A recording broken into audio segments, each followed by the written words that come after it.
Well, in a week when France's cultural identity has come under attack, how has our idea of freedom of expression changed?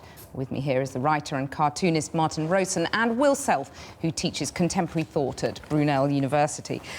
Will Self, vous êtes Charlie or not? Well, clearly I'm not Charlie, or I'd very likely be dead at the moment. So, no, I don't think... you know, my value is free speech, unquestionably, but I think we need to be aware of the fact that free speech comes with responsibilities. Any right comes with a responsibility, and rights can only be constituted within a defined area where they can be enforced in some sense, and the whole problem of our modern world is that's no longer the case. Martin Rowson, there's got to be limits to free speech. I agree with that, boringly enough. I don't like my colleagues being murdered because of what they do, and I do spend most of my time pushing the envelope as far as I can, but within the bounds. You know, I self-censor a lot. I know that I'm going to be published in newspapers, so I have to bear in mind what they are likely to tolerate. So you wouldn't depict the Prophet Muhammad yourself? I have done it in the past. So that you haven't self-censored in that respect? Well, no, I haven't, because I got away with it. It was a long time ago. So you wouldn't again? It was after the Danish cartoons farrago, and it was published in a small atheist magazine, and it was a man in a turban with a beard reading a copy of the Island's Post and saying, "Looks nothing like me." But you'd think twice now, you're suggesting? Well, no, because people wouldn't publish it. I mean, the cartoon I wanted to do this week was a very benign, gentle, sweet depiction of the Prophet Muhammad stroking a cat, as he does in the legend about him and his cat Mueza. We're wearing a Not In My Name T-shirt, but I know no newspaper in this country would publish it for very good reasons, that their staff might get killed. Well, the fact that British newspapers won't publish these kind of cartoons, doesn't that mean the extremists are winning? Well, no, they're not. They're not. The whole problem with this dynamic is that with each of these terrorist attacks, and don't get me wrong, the people who are responsible for killing these cartoonists are evil, in my view, and that's the word I apply to them. They are evil murderers. So it's no question of going soft on them, and indeed, of course, they've been murdered themselves now, so that's most of them.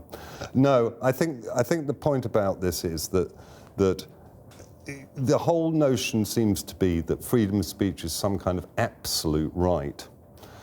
And that's exactly the same as a religious point of view, interestingly. It places the human ethics, outside of human society. It makes them something that inhere in the cosmos in some way.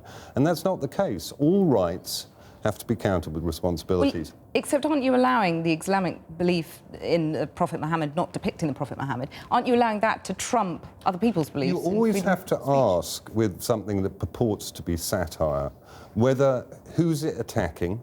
Are they people who are in a position of power? And if it's attacking people in a position of power, is it giving comfort to people who are powerless and who are assaulted in some sense by those powerful people? This is not the dynamic with Islamist terrorists. They are not in power in our society, and it is not comforting the people who look at these cartoons, whether in Charlie Hebdo or in newspapers here. They don't feel better about themselves or about life to see Islamist terrorists mocked, or the beliefs of Muslims in general mocked. Why does it make anybody feel better? Well, is that the point about Charlie Hebdo, that it's not satire, it's bullying or something darker? Well, I mean, the thing about Charlie Hebdo, I mean, Will disagrees with me about this, but I see Charlie Hebdo in a particular tradition of sous-en-huitard, you know, old trot situationists who provoke things just to see what happens, and we have seen what's happened as a result of this. And it's interesting that, you know, the French tradition of cartooning is completely different from the tradition over here. We draw in a different way. The way we draw is different. And also, they are very sort of salacious and sexual and provocative and rude, but they don't do rude cartoons about their politicians in the same way we do in their sort of history of Gilray. Well, they should be doing cartoons. Well, maybe they should be. Because with every single terrorist attack, what we see is further curtailments of the rights that we actually hold dear in our democracies. Habeas corpus, due process of law, fair and equal trials by your peers, absence from surveillance, the use of torture by our governments since 9/11. You know, if I were a cartoonist, the people I would be attacking are the security state. And I think it's hugely significant that the French state is now funding a 1 million print run of Charlie Hebdo. So if they're kind of situationist radicals, then what are they doing being in bed with the French government? Let me just get you to reflect at the end of a pretty momentous, not to say tragic, week. There are people who are talking about this being people of all beliefs or none versus a minority of extremists. There are others who are talking about a clash of civilizations. How do you put it? Neither of those things. I think the problem for the French is that they have a conception of themselves as being, in some way, the repository of human rights, freedom, liberté, égalité, fraternité, and they think that they're kind of enlightened in that way.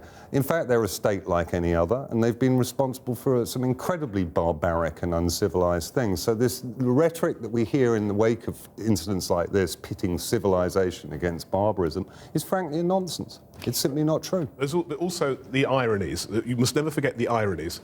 I was invited this evening, I couldn't do it because I was working, to a vigil for Charlie Hebdo, where you were invited to bring along the words to the Marseillaise, which was written when France was a terrorist state, and one of the lines is about irrigating the fields with the blood of our enemies. This is very sanguinary. And as to free expression, you know, total freedom of expression is as ludicrous an asserted right as is the saying, I must never be upset by anything, and that trumps something else. I'm afraid we've got to end it there, but Martin Rowson, Will Self, thank you very much for joining me.